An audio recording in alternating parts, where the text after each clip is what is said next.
for weeks now, as you know, we've spoken of little else other than our ailing power utility, Eskom.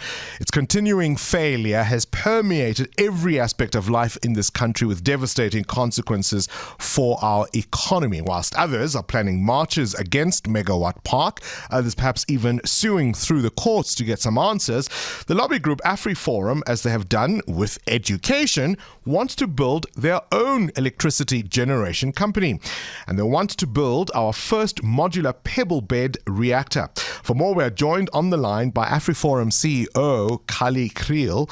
A pleasure to have you on the show as always. Thank you for your time this morning. How will this solve our energy problems and how soon could we benefit from it? Good morning, Bogani. It's a pleasure speaking to you. Well, when we want to solve our problems, we need to be humble and say this is not going to be a quick fix. It's going to be a medium to long-term project, but we need to start now. We know that we're not going to see Eskom providing electricity that is needed by the country. They will always play a role. But we believe other solutions should come to the fore. So we designed a three-phase plan. The first one is a short-term plan, and that is we set up a task team to draw up guidelines on if you want to put electricity, solar panels as well as batteries in your house to make sure that you get the right system for your house, and that we will publish in the next week or two. Then, of course, we know that not everybody is going to be able to afford this. Most of our people don't have the money for that. That is why in the short term, we're also going to be taking NAFSA to court to open up the regulations with regard to the electricity grid. There's a number of big role players, even shopping centres, industries that generate their own electricity and that have a surplus. And that red tape should be removed for them to be able to push that into the grid. So that's the short term. The medium term is still we're going to have to make use of solar and wind together with coal. But of course, our focus would be then to say what is the solutions for municipalities, even those that have management that struggles to manage the municipality. And there is an example at the moment in Mafube municipality, that's where Frankfurt is, where there is experts that have got an agreement that they will run the electricity grid in the town for 25 years.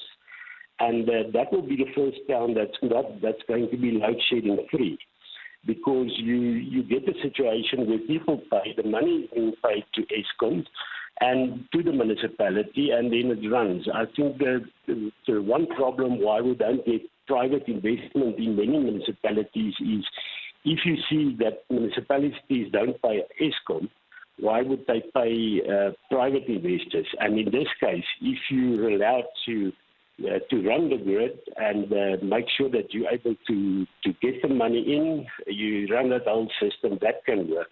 And then in the third phase, then is the pebble bed reactor. It is seen now as green energy in the European Union. Technology is growing fast, but of course we know it's still not allowed for the private sector to do that. But that is why civil society will have to continue to put pressure on the government to open the grid, because we need the power to the people at the moment and we don't have it.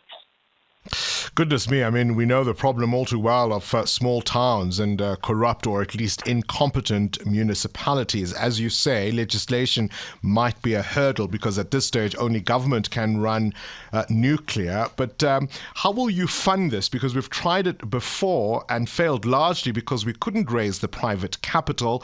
Why will your attempt be different? Fortunately, technology works for us. If you look at the technology that was there was an effort to bring in from Russia, it's old technology, it's expensive technology. But what we are seeing is that the prices are going to come down radically. And that is like with any new solution on the market. Initially, it's very expensive, and then it becomes cheaper. But of course, we have in this country, we have an economy that is relatively big in terms of the rest of the continent. And in this economy, there are companies that need power and that are willing to pay.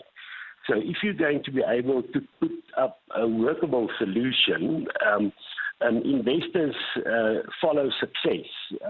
So what our challenge would be more is to make sure that we open up the network, we make it possible, and then investors will come. We've already spoken to big investors. We already had also messages yesterday from people that have lots of capital to invest. So we don't believe the investment would be the biggest problem. The problem would be to get the legislative legislative framework changed.